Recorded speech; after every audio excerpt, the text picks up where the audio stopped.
आज मैंने कांग्रेस का मैनिफेस्टो को देखा, उनके जो शपथ पत्र था उसको देखा, पर देखने का तो बड़ी हंसी आई। 3-4 पॉइंट आपके सामने रखता हूँ। पॉइंट नंबर 1, उन्होंने एमएसपी बढ़ाने की बात की है। स्वामीनाथन जी के जो रिपोर्ट है उसको देखने की बात की है। जनता को ये पता होना चाहिए कि स्वामीनाथन जी ने जो रिपोर्ट है वो 2005-2006 में दी थी। कांग्रेस के पास पूरे 8 साल थे, लेकिन उन्होंने उसमें से कुछ नहीं किया, जबकि नरेंद्र मोदी जी ने उसमें से काफी सारा चीज जो है इंप्लीमेंट कर दिया था। एक बात। नंबर 2 बात, अगर आपने राहुल गांधी जी की खुद की अगर आपने एफिडेविट देखी तो उसको उन्होंने शेयर्स में काफी सारे पैसे कमाए, स्मॉल कैप में भी कमाए, मिड कैप में भी कमाए, और उनका जो डिक्लेयर्ड वेल्थ है, मैं ये शब्द का इस्तेमाल कर रहा हूं डिक्लेयर वेल्थ, बाकी वेल्थ मुझे पता नहीं है, इसके लिए डिक्लेयर वेल्थ है, उसमें उन्होंने एक ही कंपनी में 17 दिन के अंदर कई करोड़ रुपए कमाए। अब ये बात है कि ये अगर उन्होंने कमाया तो मैं तो कहता हूँ ये लिजिटिमेट है, मैं उन पर कोई आरोप नहीं लगा रहा हूं। मैं कह रहा हूं कि ये दिखाता है कि मोदी जी के राज में कॉर्पोरेट जो है स्ट्रक्चर कितना अच्छा है कि विरोधी पक्ष के लोग भी उसमें इन्वेस्ट करते हैं। जब आप खुद करोड़ों रुपए इन्वेस्टमेंट करके कमा रहे हैं स्टॉक मार्केट के अंदर, म्यूचुअल फंड के अंदर, उसके बाद में आप इकोनॉमी के कैसे प्रश्न पूछ सकते हैं? तो मुझे लगता है कि राहुल गांधी जी का दोहरा चरण जो है ये दिखता है। तीसरी बात, उन्होंने कहीं पे भी जीएसटी के कारण जो सबस्यूमिंग ऑफ टैक्स उसके बारे में बात नहीं की। मैं चौथी बात आपको मैं बताता हूँ। आप उत्तर प्रदेश में जब कांग्रेस का राज हुआ करता था और बाकी समाजवादी पार्टी का राज हुआ करता था, उस समय पे जो स्थिति थी कि एक कंपनी नहीं आती थी, कोई आदमी रहने का तैयार नहीं था। आज वहां पे गूगल आ रहा है, माइक्रोसॉफ्ट आ रहा है, फिल्म सिटी आ रहा है, डेटा सेंटर आ रहा है, नौकरी आ रही है, रोड आ रहा है। यानी आपको ये पता चलता है कि जिस तरीके से कांग्रेस के कारण एक तो जो है कॉर्पोरेट भाग रहा था, और नरेंद्र मोदी जी और योगी जी के कारण जो कॉर्पोरेट जो है वापस आ रहा है, इसके बारे में उनको चर्चा करनी पड़ेगी। और आखिरी बात नहीं, लेकिन आपने कंचना जी की बात का जवाब नहीं दिया।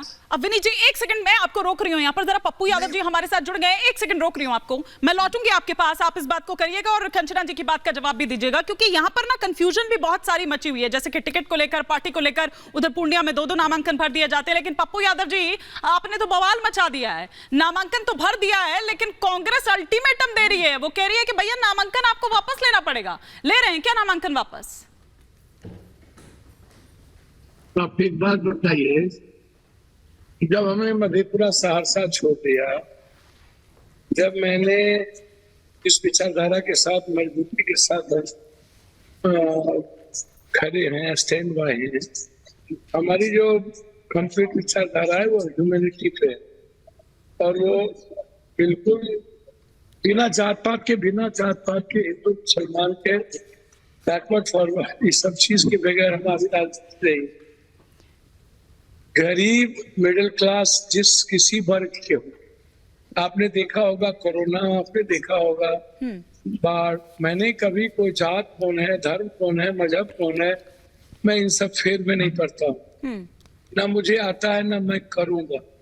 लेकिन गरीबों की और आम आदमी की जिंदगी बदलने की ईश्वर ने क्षमता दी है, वो मैं इकोनॉमिकल मदद करके उसकी जिंदगी बदलता हूँ। फिलॉसफी में कुछ नहीं रखा है। जब लाइफ आजाद हिंदुस्तान के बाद और गरीबी बढ़ती जा रही है, इकोनॉमी जेब से खत्म हो रहा है, तो इसीलिए मैं कोई डरता नहीं हूँ और कोई बवाल नहीं मचा हुआ है। फिलॉसफी की बात आप यहाँ पर कर रहे हैं। एक तो पॉलिटिशियंस के साथ प्रॉब्लम क्या है, सीधा जवाब नहीं देते हैं। ये फिलॉसफी जो आपने समझा दी है, इसके पीछे का सार समझना चाह रही हूं मैं। मतलब आप वापस नहीं लेंगे, यही कह रहे हैं ना आप? अच्छा, एक बात बताइए, लाखों की भीड़ सड़कों पर, जिसकी पूरी आस्था और जिसका पागलपन, बिना कास्ट क्रीड के, कोई कास्ट नहीं, no backward, no forward, no Hindu, no मुसलमान, नो सिख, नो ईसाई, नो राजपूत, नो ब्राह्मण, सब एक परिवार, और आंगन की खुशबू के साथ पप्पू यादव का रिश्ता। और जो आजाद हिंदुस्तान के बाद बिहार में जिस तरीके की चीजें पूर्णिया में देखने को मिली, ना कोई कास्ट का बैरियर बचा, ना डिजिटल का, और उसके बाद आप हमसे पूछ रहे हैं, तो हमको तो आत्महत्या ही न करना पड़ेगा। तो आप अररिया में 7.25 लाख मुस्लिम है, 5.25 लाख ज्यादा, आप जीतते ही नहीं, आप कटिहार में जीतते ही नहीं है। और जब एक जगह कोई कैंडिडेट आपको नहीं था, तो ऐसी कौन सी नौबत आ गई कि आप कैंडिडेट ला करके यहाँ नामांकन करवाने के लिए आप हेलीकॉप्टर से पहुंच, आप जरा सोचिए। तो और इतना हाँ जी, तो आप जिस तरह से गिनवा रहे हैं, मतलब आप ये कह रहे हैं कि जीत को लेकर आप वहां पर आश्वस्त हैं, लेकिन जिनका जिक्र आप कर रहे हैं ना, वो ये कह रहे हैं कि ऐसे तो आप बीजेपी को ही फायदा पहुंचा रहे हैं ना गठबंधन में रहने के बावजूद। मतलब वो ये कह रहे हैं कि हमारे साथ नहीं है आप, तो फिर आप बीजेपी के ही साथ हैं।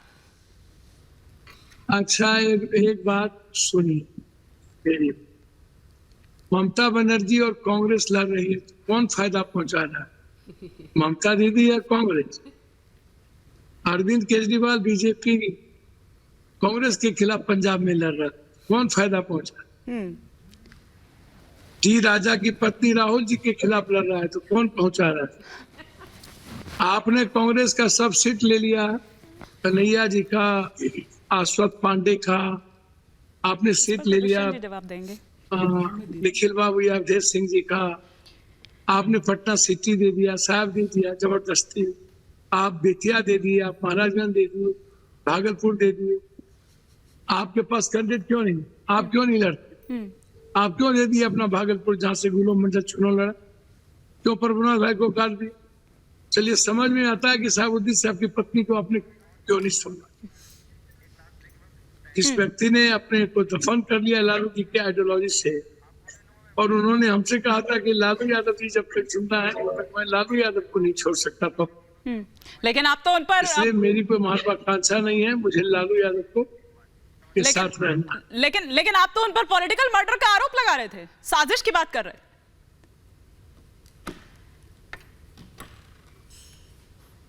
तो आप हमको एक बात बताइए, आप कहीं जा नहीं रहे, हाँ, और कांग्रेस पर इतना आपने फ्रेंडली फाइट लड़ने भी नहीं दिया, हाँ, और इतना दबाव बना दिया कांग्रेस पर और भी सोनिया जी के साथ, बाप रे बाप, कि पप्पू की कोई वार्ता होगी तो गठबंधन टूट जाए। सिर्फ सिंगल पप्पू यादव से इतना नफरत कौन सी गुनाह कर दी? एक सीट पर क्या हो जाना था? और यदि आप पप्पू यादव को बेटे की तरह महसूस करते तो आज बहुत बड़ी बात हो। मेरा कांग्रेस में ज्वाइन के बाद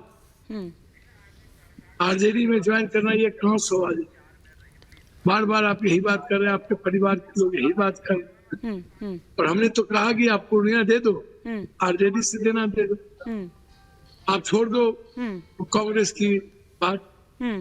तो जब मैं एक एक बात पर चर्चा हुई, उन लोगों से भी चर्चा हुई, परिवार के लोगों से भी चर्चा हुई, ठीक है जी, तो आप खुद बताइए ना, मुझे क्या करना चाहिए? ठीक है, क्या करना चाहिए बता दीजिए दुष्यंत जी, क्विक रिएक्शन, क्योंकि वो तो लग नहीं रहे मूड में। आप अल्टीमेटम दीजिए, आप कुछ भी दीजिए। अच्छा, किसी को भी आप अल्टीमेटम देते कोई फर्क नहीं पड़ता है उसका। पप्पू जी सेकुलर लॉबी के, धर्मनिरपेक्ष लॉबी के, गरीब गुरबा के, मानववादी और एक बहुत ही बहादुर, किसी के सामने ना झुकने वाले नेता हैं। पप्पू जी अपने विवेक से फैसला लेते हैं। तो राहुल के सामने कैसे रुकेंगे? आज तक पप्पू जी ने जो फैसले लिए हैं राष्ट्र के हित में लिए हैं, और हमें आशा और पूरा विश्वास है पप्पू जी के ऊपर कोई दबाव नहीं है, लेकिन पप्पू जी की एक भारतीय होने के नाते नैतिक जिम्मेदारी है संविधान की रक्षा करने की, और उसको संदर्भित रखते हुए पप्पू जी अपना फैसला करेंगे, और हमें भरोसा है पप्पू जी हमें निराश नहीं करेंगे। एक शब्द आपने अगर ममता जी उस पर गौर किया हो, फ्रेंडली फाइट की बात उन्होंने कही थी, यही तो चल रहा है ना, हर राज्य में यही चल रहा है, वो यही तो बात कर रहे हैं। तो वो कह रहे हैं कि भैया ठीक है, जब वहां हो सकता है तो यहाँ क्यों नहीं हो सकता है, और आत्महत्या तक की बात कर रहे थे वो तो। बिल्कुल बिल्कुल, अभी पप्पू जी का मैंने दुख और दर्द हम सब नहीं देखा था जब वो परेशान हो रहे थे, और उन्होंने बिल्कुल उनका सही जायज उनका निशाना आरजेडी के ऊपर और कांग्रेस के ऊपर। खैर, पप्पू यादव जी ने तो अपना नॉमिनेशन एकदम बुलेट में फर्राटेदार तरीके से जाकर के भर करके दिखा दिया, और इतनी जनता वहां पर थी कि भाई मैं पहले भी इंडिपेंडेंट सारा एंटरटेनमेंट मिला था, उसके बाद वो रोए भी भावुक भी हो गए थे, और उन्होंने ये बोला कि मैं पहले भी इंडिपेंडेंट जीता हूं, अब भी जीतूंगा। अच्छा,